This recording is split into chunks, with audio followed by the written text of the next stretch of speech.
Hey everyone, bloodmako here, and this is my video for Transcendence tier 13. This 3-2-1 hits really annoying. I actually cleared like freed up Gladio from tier 4. I used him with Yuna. So now with Yuna's FR, she can actually solo the stage. And for the final gate, I also used him as well. So I actually replaced him and it's just Yuna, Trey, Yuna, Trey, and wow, I really can't remember who's the last one. I can't remember who I used, but honestly, someone is significant because honestly, Yuna could have just duo or maybe even solo with it. I'm not sure, but there's a very high chance that she could. Yeah, so it showed I freed up Gladio and I used him here. Core was also used. That if not, I would have probably used him instead of Jack. But yeah, honestly, if I could not clear this with Gladio, I probably would have got freed up Penelo.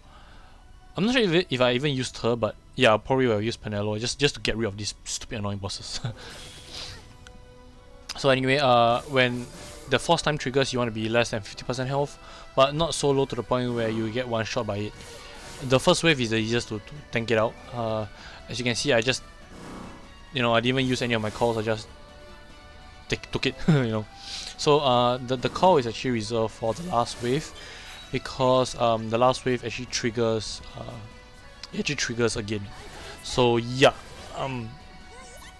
if you think that you can survive the last, the all three or all two force time, then yeah, by all means, bring an offensive call. If not, I would say Warrior Light is the best. I'm not sure whether that move is dodgeable or missable, but yeah. I brought Gladio. Initially I brought Size. Gladio is by far the superior choice. He brings so much protection to the team, and everybody's health is also boosted. So yeah, these bosses, if your health is above 50%, you actually get one-shotted by the boss, and that's it. And you just need one character to be below 50% health. You don't need all your characters to be below 50% health. Once you survive that, once you go into force time, these first three bosses are push over. They actually get destroyed at 40%. Was really hoping that Gladio's counter would actually brought him down to below 40, but yeah. So could not, but yeah, one more move from Gladio actually brought him down. The second wave bosses, you have to totally remove all their health at whatever percentage they are at right now, which is 100. And the annoying part is that they actually counter almost every one of your move. Yeah, look at it. He's constantly countering. The good thing is that whenever you make a move, they make a move. So if your force time is active and is like super high, like 9 turns or something, then you should just maintain it. Just let them counter with they counter Gladio. Gladio takes 0 damage, and then Gladio counters back. So it's basically a free a free attack on them whenever your character takes a turn. Right. I wouldn't say that was a mistake that that LD from Dark Knight Cecile, but it kind of pushes them back, and with Gladio you kind of want them to take turns, because most of in fact all the attacks, all the HP attacks are single target. Their AoE is not scary at all. So yeah, you don't have to worry about dying through the AoE, especially with force time active. They cannot get any more force time. You can't build a force gauge. So yeah, you kind of want them to take turns basically. So when you're done, I would suggest going to summon. One is to build the force gauge, and two is because Ramuh's unique actually prevents them from acting, so they can't do anything with Ramuh's debuff on them. So you're safe basically. Either that or go into a force time with dark brave damage, if I'm not wrong. So Cecile's FR basically. And yeah, that's it for the second wave. The second wave is the easiest in my opinion. Once you get past the first wave, the third wave is rank it like in the middle. Like he's annoying to deal with, but he's not as bad as the first wave. So right here, I was actually noticing that they were actually building a force gauge faster than me. So I was kind of worried because I do not want to take another. I have a Word of Light core, but I don't want to waste it on these bosses, considering the fact that they are below 50% health, or one of them at least.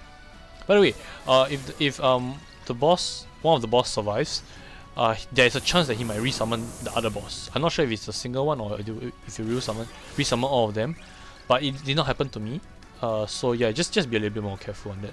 You don't want to bring almost all down to 1% and then suddenly one of the boss just gets revived. I'm not sure at how many percent, but if it's at 100, then you basically you should just restart at that point of time. So honestly, these bosses, they're not difficult again. In fact, I think they're the easiest one because you can counter them with just one summon, right? And the last boss has okay, obviously this video is super long, so I'm not going to talk through everything, but the last wave, the boss has a very weird mechanic because it entered its force time. I used Word of Light to block it, and for some reason, even though I've actually killed him, right? He's still alive. First of all, that's the weird thing. He's still alive. Force time is it's probably because of his force time. His force time is also still active, and oh, I did just tank it out. Okay, yeah. So a bit weird, but yeah. I thought I couldn't survive it, by the way. That's the reason why I went into summon. And if you notice, Cecile barely survived. So yeah, you might not want to take the chance. But anyway, coming back to what I was saying, yeah, the force time was still active for the boss. I actually finished him off in Jack's burst, but he was still alive for some reason. Not the end of the world. I figured that, oh, okay, he has to finish his force time before he dies. One of the weird mechanics, but yeah, fine, And then he just one-shots Gladio.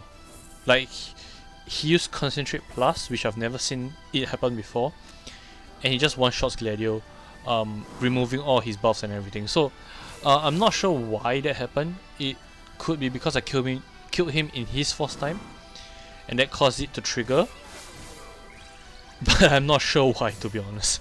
I really have no idea why that mechanic worked that way. I'm not sure if it's intended or not, but what I'll say is, if he's in force time, don't kill him. Don't waste your run. Don't waste your time. Just let him take a few more turns. It's 3 turns anyway. It's not very difficult. You can just try and get the perfect setup for whoever's burst you're using, and then once the enemy's force time is done, just finish him off, right? Jack managed to finish him off at about 70-something%, 80%, 80-something percent, around there. It was pretty high. He did about 900 in this run, and 900k in this run, and on the Dare to Defy it was slightly lesser. It was like 800k, and that's because Gladio wasn't there to constantly. Honestly, I have no idea who was the one giving Brave to us, but it could be also because of Dark Knight Cecile's burst effect was still up in the Dare to Defy as compared to here. But basically, Galuf, the tank that I was running, he didn't have any Brave most of the time. So in fact, he couldn't even get any Brave because whenever he hit the boss, he only dealt 2 damage. So yeah, Gladio is by far the superior choice. But in terms of countering, then actually Gladio is still better one. It's still the better choice because Gladio takes 0 Brave, whereas Galuf cannot dodge it perfectly. I'm not sure why also. And when they do their counter flatten thing, Galuf still takes damage. So actually, if you think about it, it is ideal. You want him to take Brave damage. You don't want him to take HP damage. You want him to be constantly countering, and the counter flatten keeps pushing him backwards all the time. So yeah, not the worst thing to happen. The only issue was that I actually accidentally let his LD buff wear off. So yeah, it was a bit scary towards that part. So this boss starts off with a HP shield, super annoying, but Jack honestly should make short work of it. In fact, Jack makes short work of all the shields. I'm not sure why though. I guess it's probably because of the pure damage thing that he has, something like that. Yeah. So anyway, guys, the moral of the story is pay very close attention to your buffs. And another thing I like to talk about is Dark Knight Cecil's burst. In my pool video, I actually compare it to XDeath, but the weird thing is that XDeath and his has I think it's just 1 HP dump. I'm not sure how does Dark Knight Cecil's one function. I think it's based on how much health is sacrificed in that sense. But the weird thing is it doesn't seem to be doing a lot. It could be because this was a Shiryu stage, but I feel like the damage is quite lackluster, you know. It was definitely not like when XDeath burst first came out. And also because you're sacrificing health, you're constantly in a very vulnerable state. So I'm not sure when I might actually use this. Probably for a launch comp, seeing that whenever a character does a move, right, he will be instantly healed, almost to full. The only issue is that after that the flames actually bring you down to below half health. So we are really closing up on the part where where I made the mistake of killing the boss when he was in his first time. And yeah, after that I just cut the video to where the boss is about to get his first time again, and what I did later on. Again, this is also fast forwarded. The entire video is like 35 minutes long, so I just sped it up to about 1.5 times the speed. Brought it down to about 20 plus minutes, but still super long. So I'm just gonna end the commentary right here. You guys kind of know exactly what's gonna happen. In fact, even for the Dare to Defy, I'll probably speed it up as well. Probably do 2 times speed. Because it's also pretty long, it's also half an hour. So 2 times speed will be about 15 minutes. I think that's more bearable. And you can just fast forward to whichever part of the fight that you need. I'll also put a timestamp for wave 1, 2, 3 just so that it's easier for everyone. So yeah guys, thanks for watching, and I'll see you guys in the next one.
や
っ